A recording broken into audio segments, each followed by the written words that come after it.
기독교의 복음의 핵심은 십자가와 부활입니다. 십자가라는 것이 없었으면 우리가 구원받을 수가 없고, 부활이 없었다면 또 우리는 아무것도 아닙니다. 하나님은 본심이 우리 모두가 영생을 얻고 천국 가는 것에 하나님이 본심입니다. 어떤 애비가 자식이 생선을 달라는데 뱀을 주고, 어떤 애비가 자식이 빵을 달라는데 돌멩이를 주겠네. 모든 자녀들이 잘 되는 것이 하나님 아버지의 본심입니다. 그러나 우리 하나님께서는 한편 공의로우신 하나님이기 때문에 죄를 지은 사람은 반드시 심판을 받습니다. 성경은 기록하기를 모든 사람이 죄를 범하였음에 하나님의 영광에 이를 수가 없습니다. 하나님의 본심은 우리 모두가 구원받고 영생받고 천당 가는 것인데, 죄를 지은 인간은 반드시 심판을 받아야 되는데 모든 사람이 죄인이기 때문에 하늘나라에 갈 사람이 없습니다. 이 딜레마를 해결하기 위해서 하나님께서 죄 없으신 독생성자 예수님을 성령으로 잉태케 하셔서 이 땅에 보내셨습니다. 누군가가 이 죄값을 치러야 되는데 죄 없으신 예수님께서 세상 죄를 지고 가는 어린 양이 되셔서 저와 여러분의 모든 부족과 허물을 혼자 친히 담당을 하시고 돌아가신 것이, 죄값을 치른 것이 십자가입니다. 그래서 이 십자가가 의미가 있는 거예요. 하나님이 우리를 향한 사랑의 결정판, 십자가상에서 사랑을 확정했다, 이렇게 성경은 기록하고 있습니다. 십자가라는 것은 여러분, 우리가 성경 말씀 보면 많은 사람들이 십자가를 지고 가는 예수님을 조롱하고 침을 뱉고 돌을 던지고 희롱하고 비난을 했지만은, 십자가는 우리가 구경거리도 아니고 비판거리도 아니고 내가 걸머지고 가야 되는 게 십자가입니다.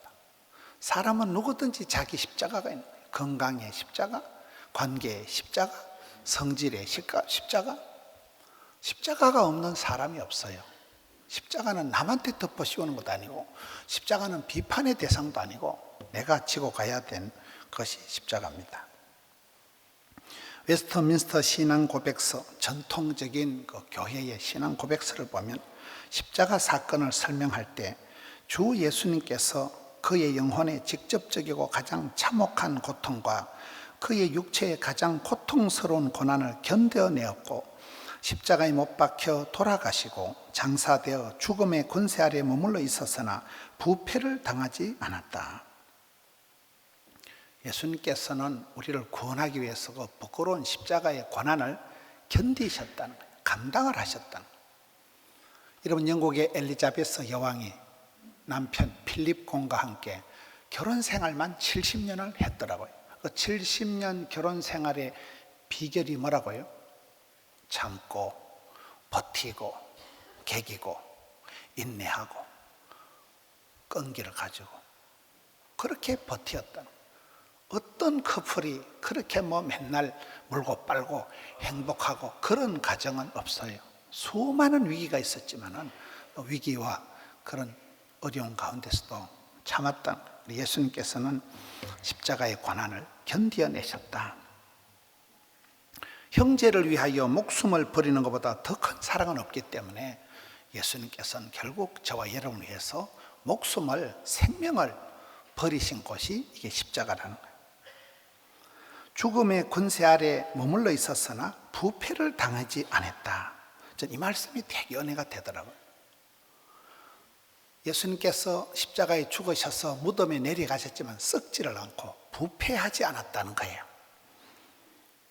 저는 요셉이 총리가 되었다, 요셉이 7년 대기근을 버틴 것보다 더 위대하게 생각하는 게, 요셉이가 7년 대풍년에 흥청망청하지 않고 기고만장하지 않고 부패되지 않았다. 여러분, 고생을 많이 했다고 복 받는 것 절대 아닙니다. 젊은 시절 고생했다고 인생 후반전이 잘 되는 거 아닙니다. 어떤 사람은 고생하다가 고생 끝에 갑자기 권력이 생기고 물질이 생기면서 부패하고 타락하기가 쉽잖아요. 우리가 뭐가 없어서 애달픈 것도 문제지만 많은 권세와 물질을 가지고 부패하고 타락하는 것도 문제인 거예요. 이스라엘 백성들이 그 코스가 있는 걸 보면 죄를 짓고 범죄하고 교만하고 타락하고 부패하고 우상 숭배하고, 이스라엘 백성들이 그 범죄의 사이클이 있습니다. 하나님을 아는 지식이 없으니까 기고만장해서 교만해서 지 맘대로 살아가고, 그러니까 죄를 짓고 그 다음에는 부패하고 타락하고, 그러면서 결론은 우상 숭배로 갑니다. 우상 숭배의 핵심은 사랑의 파트너를 바꿔버리는 거예요. 하나님 아버지를 사랑하지 않고 온갖 귀신 잡것들한테 가서 무릎을 꿇게 되는, 그게 이제 범죄의 타락의 결론이잖아요. 근데 요셉이는 7년 대 풍년 때도 전혀 타락을, 부패를 안 했다. 있다고 교만하지도 않고, 없다고 비굴하지도 않고, 권세를 부리지도 않고, 그렇다고 게으르지도 않고. 다니엘이라는 사람은 총리 대신을 정권이 바뀌는데 내리 3번을 한 다니엘은 보면 왕의 진미, 진짜배기 맛있는 것도 거절하고, 그렇게 금식을 하면서도 용모가 아름다운 얼굴에 빛이 났던 사람이 다니엘이잖아요. 우리 예수님께서 믿고 맡긴 제자 가룟 유다에게 배반을 당하시고, 그렇게 3년 동안 공을 들였던 베드로를 위시한 제자들에게 버림을 받으시고, 세상의 조롱과 배척을 받으시고, 죽음의 공포, 흑암의 권세와 싸우시면서 그 심판이라는 게, 하나님의 무서운 진노, 죄값이 얼마나 징글징글한가를 몸소 다 견뎌내셨다는 거예요. 고통과 수욕과 저주스러운 십자가의 죽음을 참고 감당을 하셨다는 거예요. 십자가상에서 우리의 죄 때문에 상처를 입으셨고, 우리의 악행 때문에 찢기셨고, 그가 징벌을 받고 우리에게 평안을 주셨다. 그가 매를 맞고 우리를 고쳐주셨고, 어린 양처럼 도살장으로 끌려가서 사형털 십자가에 달리셨어. 그 모든 것은 우리의 죄값을 해결하기 위해서, 우리를 용서하시기 위해서 그렇게 하신 것입니다. 죄 없으신 하나님의 아들 예수님만이 참된 중보가 이 모든 죄 문제를 해결할 수 있는 유일한 길이기 때문에 그렇습니다. 우리는 그리스도 안에서 그의 은혜의 풍성함을 따라 그의 피로 말미암아 속량 곧 제사함을 받았나니라. 피값을 통해서 속량이라는 이런 단어는 다 법적인 용어예요. 이 모든 벌금을 해결을 하고 모든 죄값을 다 치루었다, 값을 주고 샀다, 이게 속량입니다. 고린도전서 15장에는 그러나 이제 그리스도께서 죽은 자 가운데서 다시 살아나사 잠자는 자들의 첫 열매가 되셨도다. 사망이 한 사람으로 말미암아 왔듯이 죽은 자의 부활도 한 사람으로 말미암아 왔도다. 우리 예수님께서 십자가를 지신 게 한 사람 아담의 범죄를 위시해서 한 사람 아담으로부터 죄가 세상에 들어왔듯이 한 분 예수님으로 말미암아 이 구원의 은혜가 살 길이 열리게 됐다는 거예요.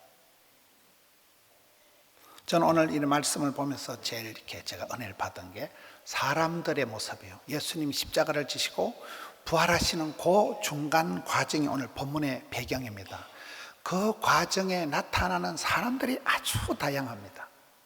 한 사람 한 사람의 모습이 아주 특이하게 나타납니다. 우리가 미세먼지가 잘 안 보이지만, 세균이, 바이러스가, 인플루엔자가 잘 안 보이지만 우리의 몸을 망가뜨리듯이 소탐 대실, 별거 아닌 세균이, 병균이 들어와서 우리 몸을 망가뜨리듯이 죄라는 것이 그렇다. 그렇게 죄가 들어와 가지고 우리 인생을 망가뜨린 듯이 한 사람의 범죄, 아담의 범죄가 모든 인류를 죄악에 빠뜨렸듯이 또 한 분 예수님의 십자가의 구원사에게 모든 사람을 구원하게 된다는 것이에요.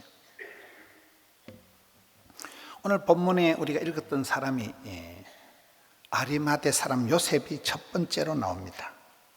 이 아리마대 사람 요셉이 누구일까요? 이분은 공회의원, 국회의원이에요. 국회의원이다. 오늘 또 우리 국회의원도 참석하시고 시의원, 구의원들이 많이 참석하셨는데, 여러분 정치하는 분들은 좀 거시기 하잖아요. 정치하는 분들이 신앙은 잘 안 믿어요. 사람들이 표를 얻으려고 교회 오는 거지 뭐 믿음으로 교회 올까 이렇게 생각을 많이 합니다. 그런데 오늘 성경을 보면, 저는 오늘 성경을 볼 때 우리가 복음에 역차별이 없어야 된다. 복음은 빈부귀천 남녀노소를 망라하고 복음이 들어가면 사람이 바뀌는 것이, 이 아리마대 사람 요셉은 국회의원입니다. 그리고 부자입니다. 앞쪽 성경에 가서 보면 이분을 갖다가 숨겨진 제자다. 이 아리마대 사람 요셉은 이순신 신앙을 가지고 있어요. 내가 교회에 다니는 걸 남에게 알리지 말라. 그래서 이 아리마대 사람 요셉은 예수님 믿는 걸 부끄럽게 생각하고 교회에 다니는 걸 숨겼던, 숨겨진 제자가 이 사람이에요. 그렇게 체면을 중요시하고 여론에 민감할 수밖에 없는 정치하는 사람이니까, 이 정치인 아리마대 사람 요셉이, 부자였던 기득권 세력 아리마대 사람 요셉이 예수님의 십자가 사건을 지나면서 이 사람이 변화가 되는 거예요.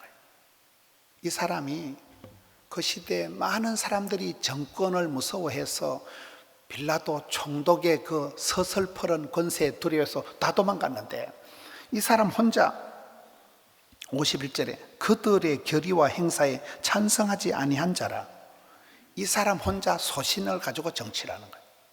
이 기득권 세력에 동조를 하는 거예요. 이 사람 혼자 정치 철학이 다른 거예요. 구별된 거예요. 그리고 담대히 빌라도 앞에 가는 거예요. 예수님의 시체를 달라. 그 정치인 국회의원으로서 권리를 가지고 가서 예수님의 시체를 모시고 예수님 장례식을 가장 잘 모셔드렸던 사람이 숨겨진 제자. 과거에는 예수 믿는 걸 부끄러워했던 그런 비겁한 정치인이었지만은 예수님이 십자가에 돌아가시고 난 뒤에는 가장 담대한 믿음의 사람이 되어서 부자였기 때문에 세마포에다가 새 무덤에다가 예수님의 장례식을 가장 품위 있게 모셔드렸던 사람이 정치인 아리마대 사람 요셉입니다. 그래서 그가 이렇게 상당한 페이지로 오늘 본문에 기록이 되어 있는 것입니다. 하나님 나라를 기다리는 자요. 복음에는 정치인이든 군인이든 상관이 없어요. 여러분 사도행전 10장에 보면 백부장 고넬료는 군인입니다.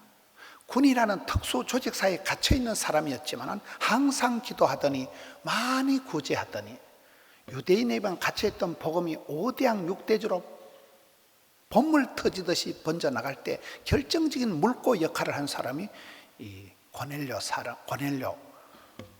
군인 아저씨였던 것입니다. 그리고 오늘 또 두 번째 나오는 사람이 요한나예요. 24장 10절에 가서 보면 요한나라는 여자가 나오는데, 이 요한나라는 여자는 누가복음 8장에 가서 보면 헤롯 왕의 청지기 구사의 아내입니다. 헤롯 임금님의 이 경제장관, 재정을 총괄하는 그 고관 대작의 사모님이에요. 근데 이 사람이 자기 소유를 가지고 예수님의 전도 사역을 묵묵히 섬겼던 여자가 이 사람. 아주 높은 사람, 지체 높은 집안의 사모님이면서도 복음 전하는 데는 그런 더러운 여자들, 더러운 여자라고 얘기하는 게 막달라 마리아를 두고 얘기하는 거예요. 그런 일반 여자들하고 평범하게 어울리면서 예수님의 복음 사역을 묵묵히 자기들 돈을 가지고 자비량으로 헌신했던 사람이 요한나입니다. 여러분 로마서 13장에 가서 보면 헤로디온이 나오는데, 헤로디온은 또 헤롯 왕의 왕족이에요. 왕족. 그러니까 복음이 들어가면 왕족이든 정치인이든 군인이든 가난하든 부하든 상관이 없다는 거예요. 사람이 바뀌는 것이 복음의 능력입니다. 그리고 그 다음에 나오는 여자가 10절에 보면 막달라 마리아다. 오늘 본문에 가장 많이 나오는 여자가 이 막달라 마리아입니다. 막달라 마리아는 누굽니까? 저는 이 아줌마를 채씨 아줌마다, 최순실이하고는 영 달라요. 이 아줌마가 왜 중요한가 하면 누가복음 8장에 보면 악기 들린, 악한 귀신이 들렸는데 악기를 쫓아내 주시고 병을 고쳐 주시고 7 귀신이 나간 자가 막달라 마리아입니다. 성경에 보면 더럽고 악한 귀신이, 악하고 더러운 귀신이 7이 들러붙었으니까 성경에 가장 더럽고 추접한 여자가 막달라 마리아예요. 최악의 그런 여자가 예수님을 만나고 힐링을 받아서 이 여자가 깨끗하게 되고 난 뒤에 예수님이 십자가를 지실 때는 최후까지 의리를 지킨 여자가 이 여자예요. 남자 제자들이 다 토끼고 도망가고 없는데 이 여자가 끝까지 십자가를 지키고 예수님 무덤에 내려가신 55절에 예수님의 무덤까지 확인을 하고 가장 의리파 아줌마가 이 막달라 마리아라니까요. 세 번째는 부활하신 예수님을 최초로 목도한 여자가 이 여자입니다. 이 유대 나라는, 이 유대의 풍습은 여자들은 법정에서 정언할 권한이 없어요. 여자들의 말은 믿지를 않습니다. 법정에서 정언의 효력이 없는 게 여자들의 말인데, 부활하신 예수님의 그 부활 소식을 첫 번째로 스피커를, 대변인을 맡긴 여자가 이 여자가 되는 거예요. 이 더러운, 최고로 더러운 여자, 악하고 더러운 7 귀신에 시달리던 여자, 최후까지 의리를 지킨 아줌마, 그리고 최초로 부활하신 예수님을 목도하는 영광을 보고 그 예수님의 부활의 기쁜 소식을 최초로 대변인을 하고 선포를 한 여자가 이 막달라 마리아라. 그리고 오늘 말씀에처럼 예수님의 시체라도 뭔가를 해드리고 싶어서 향료옥합을 가지고 와서 예수님의 시신에라도 이걸 발라드리려고 여자가 평생 애주정지 모으는 향료옥합을 챙겨가지고 무덤으로 달려간, 새벽에 달려간 여자가 이 여자잖아요. 그러니까 최고로 더러운 여자에서 최후까지 의리를 지킨 여자에서 최초로 예수님을 목도한 여자에서 최고를 드린 제시 아줌마.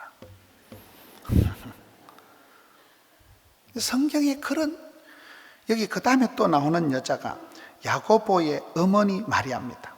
10절에 야고보의 모친 마리아다. 이 아줌마 누굴까요? 치맛바람을 일으키는 여자예요. 예수님을 따라다니면서 오매골망 내 아들 둘이, 예수님 내 아들 한 놈은 우의정 한 놈은 좌의정, 야고보 요한 아들 둘이를 데려다가 예수님 앞에서 우리 아들 좀 출세시켜 달라고 취업 청탁을 한 분이 이 엄마예요. 이 엄마는 뭔 얘기를 하는가 하면 예수님이 십자가를 지시고 예수님 부활하시는 그 언덕에서, 그 과정에서 나타나는 인간들을 보라. 예수 믿는 걸 부끄러워서 숨겼던 숨겨진 제자, 국회의원, 부자, 아리마대 사람 요셉이 굉장히 당당하게 예수님 장례식 때 가장 의연하게 역사를 하는 거예요. 최고로 더러웠던 여자가 가장 순결한 모습으로 막달라 마리아가 나타나는 거예요. 그 시대 헤롯 왕의 경제장관을 맡았던 그 아내 된 요한나가 어떻게 그렇게 자기 재물을 가지고 복음 전거하는데 이 사에게 묵묵히 따라다니면서 쓰임받았다. 그리고 이 야고보의 어머니는 성경에 마리아가 6명이 나오거든요. 그 중에 한 명, 이 마리아는 지 새끼만 생각하는, 자기 아들들 청탁, 자기 아들 출세에만 관심이 있었던 그저 평범한 엄마들이잖아요. 자기 자식 교육을 위해서 치맛바람을 일으켰던 이런 엄마가 예수님 십자가 지시고 그 과정에서는 헌신적인 엄마가 되어서 신약 성경에 나타나는 그 가장 아름다운 마리아의 한 명이 되는 것입니다. 그리고 나오는 게 베드로예요. 12절에 보면 베드로는 일어나 무덤에 달려가서 구부려 들여다보니, 11절에 보면 이 사도들이, 예수님의 제자들이 예수님이 부활하셨다는 소식을 안 믿습니다. 그 말은 제자들도 이 사실을 믿을 수가 없었는데 나중에 부활하신 예수님을 눈으로 보고 난 뒤에는 다 변해돼 버려요. 거의 다 순교를 당합니다. 생명을 걸고 이 복음을 전하고 이 부활의 기쁜 소식을 전하는데 제자들이 완전히 변화가 되어서 그 비겁한 제자들, 부인하고 저주하고 도망쳤던 제자들이 예수님을 직접 배웠고 난 뒤에는 다 바뀝니다. 그리고 여기 수제자 베드로를 보세요. 다른 사도들은, 제자들은 믿지를 않는데 베드로만 혼자 일어나서 무덤에 달려가서 구부려서 들여다본다. 역시 수제자라는 거예요. 여러분, 우리가 성경을 보면 예수님께서 3년을 공들였던 이 제자들인데, 우리가 세례 받는다고 부활절 지킨다고 신앙이 해가닥 변하지가 않아요. 이게 서서히 자라는 과정이 있다는 거예요. 구약성에 보면 삼손이 나옵니다. 삼손이 삼손이 범죄하고 타락해서 머리카락이 다 잘리고 눈이 뽑히고 짐승같이 되어서 그렇게 맷돌을 돌리는 비참한 지경에 빠졌는데, 성경에 보면 삼손의 머리카락이 다시 자라기 시작하더라. 저는 그 말씀이 그렇게 신비한 거예요. 잘린 머리카락이 다시 자라기 시작하면서 삼손의 믿음이 회복된다는 거예요. 그래서 삼손이 마지막에 기도합니다. 하나님, 저를 기억하여 주옵소서. 이번만 강하게 하여 주옵소서. 단번에 원수로 갖게 해 주옵소서. 그 마지막 기도를 하나님이 들으시고 받으시고, 삼손이 여러분 그 막강 대적 블레셋 팔레스타인 중청에만 3,000명이 있었으니까요. 그 블레셋의 모든 방백들 장관들이 다 있었습니다. 마지막에 삼손이 한판 성을 거두는 거예요. 성경 역사상 가장 그 삼손이 이스라엘의 사사 역할을 20년을 합니다. 어떤 면으로는 실패한 삼손이지만 어떤 면으로는 막강 블레셋에서 여러분 우리가 일제 36년을 지긋지긋해 하지만은 삼손 한 사람이 막강 블레셋에서 20년 동안을 이스라엘을 지켜냈다는 거예요. 삼손의 머리카락이 자라듯이, 실패한 베드로의 믿음이 회복되듯이, 이게 숨겨진 제자 아리마대의 믿음이 회복되듯이, 이 더러운 여자가 순결한 여자로 나아가듯이, 부활의 과정 십자가를 거치면서 주변에 있던 사람들이 바뀐다는 거예요. 저는 이 모습을 보면서 오늘 부활절을 맞이하는 사랑하는 성도 여러분, 우리의 삶이, 우리의 마음이, 우리의 관계가 믿음이 쑥쑥 자라고 사랑이 철철 흘러넘치고 변화가 돼야 돼요. 변화가. 예수님이 십자가를 지시고 부활하시는 이 과정에서 여러 인간들의 모습이 변화가 된다는 거예요. 부활하신 예수님, 십자가를 지신 예수님을 보고 이 사람들의 생각이 바뀌고 마음이 바뀌면서 큰 변화의 역사를 이룬다는 거예요.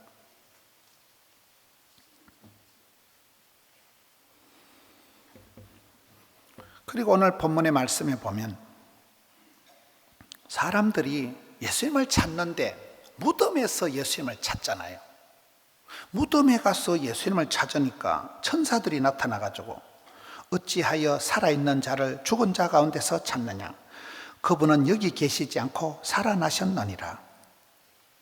사람은 뭔가를 찾고 구하고 따라가게 되어 있습니다. 구도자, 진리를 구하는 사람. 성경의 큰 원리가 하나님은 찾는 자에게 만나주시고 두드리는 자에게 열어주시고 사모하고 갈급하고 그런 사람에게 흡족한 은혜를 주시잖아요. 여기 왜 너희는 살아계신 예수님, 부활하신 예수님을 무덤 속에서 찾느냐? 그걸 지금 지적을 하는 겁니다. 마태복음 8장에 보니까 예수님께서 이르시되 여우도 굴이 있고 공중에 새도 거처가 있는데 인자는 머리 둘 곳이 없다. 예수님은 이 땅에 오셔서 머리 둘 곳이 없이 그렇게 사셨습니다. 제자 중에 한 사람이 이르되 주여 내가 먼저 가서 내 아버지를 장사하게 허락하옵소서. 예수께서 이르시되 죽은 자들이 그들의 죽은 자들을 장사하게 하고 너는 나를 따르라 하시니라. 예수님의 말씀은 죽은 자들이 죽은 자들을 장사하게 하라는 거예요. 산자여 따르라. 살아있네. 너는 살아있는 존재고 살아있는 삶을 살아가지 죽을 일에 깨를 쓰지 말고 헛된 일에 무릎 꿇지 말고 의미 없는 일에 네 에너지를 투자하지 말라는 거예요. 죽은 자는 죽은 자로 장사하게 하고 너는 나를 따르라. 누가복음 9장에는 이 말씀이 조금 다르게 기록되어 있습니다. 죽은 자들로 자기의 죽은 자들을 장사하게 하고 너는 가서 하나님의 나라를 전파하라. 죽은 자들이 죽은 자들을 장사하고 너는 살아있는 일, 생명 구하는 일에 하나님 나라를 복음을 전파하라고 기록되어 있습니다. 61절에 주여 내가 주를 따르겠나이다마는 나로 먼저 가서 내 가족을 작별하게 하소서. 예수께서 이르시되 손에 쟁기를 잡고 뒤를 돌아보는 자는 하나님 나라에 합당치 아니하니라. 여러분 우리의 삶이 과거 지향적으로 살아가면 안 돼요. 왕년이 좋았다 이런 사람은 지금은 안 좋다 이 말이거든요. 이스라엘 백성들이 늘 외치는 게 애굽으로 돌아가려고 했듯이 여기서 예수님 앞에 제자들이 제가 가서요 아버지 장례식 하고 올게요. 아니다. 죽은 자들이 죽은 자를 찾는, 너는 나를 따르라. 제가 가서요 가족들하고 작별 인사하고 올게요. 아니다, 쟁기를 잡은 자는 뒤로 돌을 필요가 없다. 앞만 보고 나가라. 이게 예수님의 말씀입니다. 저는 이 부활의 아침에 우리가 죽은 일, 허무한 일, 어둠에 속한 일, 그런 모든 어둠에 속한 옷은 벗어버리고 빛의 갑옷을 입고 이제는 산자여 따르라. 생명 구원하는 일에 쓰임 받으라는 거예요. 허무한데, 어두운 일에, 더러운 일에, 죽은 일에, 그런 데 관심을 쓰지 말라는 거예요. 어차피 후에 막급한, 어차피 썩을 일, 헛된 일에 네 힘을 쏟지 말고 산자여 따르라. 생명 구원의 역사를 하라는 거예요.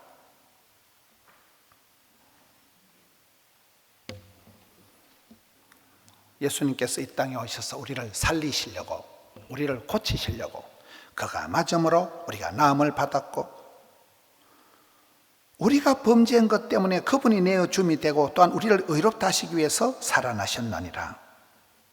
예수께서 이르시되 나는 부활이요 생명이니 나를 믿는 자는 죽어도 살겠고 무릇 살아서 나를 믿는 자는 영원히 죽지 아니하리라.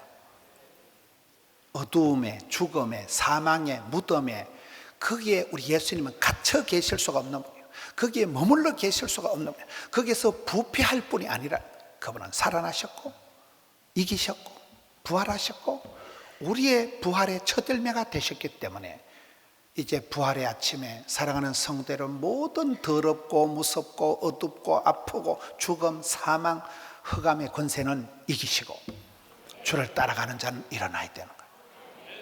겨울 동안 죽은 것 같이 시커먼 나뭇가지가 봄철이 되니까 뭐요? 벚꽃이 그냥 화사하게 피어났듯이, 나는 벚꽃은 이게 사쿠라가 일본의 꽃이지만은 부활절의 꽃이라고 생각을 하고, 그 겨울에 죽은 것 같은 시커먼 그 의미 없는 그 말라 빠진 나뭇가지가 얼마나 꽃이 화사하게, 부활이라는 게 그런 것입니다. 무덤에 냄새나는 시체가 썩는 부패하는 무덤, 사망, 어둠의 권세가 아니에요. 주님이 우리를 살리시려고, 우리를 구원하시려고, 영생의 복을 주시려고, 그가 이기셨고 그가 무덤 권세를 깨뜨리시고 살아나신 이 부활의 아침에 산자여 따르라. 주를 따라가는 생명 구원의 길을 걸어가는 우리 성도님들 되시기를 축원합니다. 이 말씀 붙들고 통성으로 기도합시다. 날 구원하시기 위해서 십자가 주신 주님 사랑합니다. 사망, 흑암, 어둠, 죽음 권세를 이기시고 부활하신 주님을 찬양합니다. 우리 가정에도 부활의 기쁨을 주시옵소서. 육신의 질고로 고통당하는 자들에게 치료하는 광선을 발해 주시옵소서. 일어나 빛을 발하게 하여 주시옵소서. 모든 가정의 어둠의 세력들은 물러갈지어다. 주여, 우리 정치 현실에도 살아나게 하여 주옵시고 가정에도 일터에도 부활의 기쁨이 퍼져나가게 하여 주시옵소서. 일어나게 하여 주시옵소서. 회복시켜 주시옵소서. 고쳐 주시옵소서. 주여, 삼창하고 통성으로 기도합시다. 주여, 주여.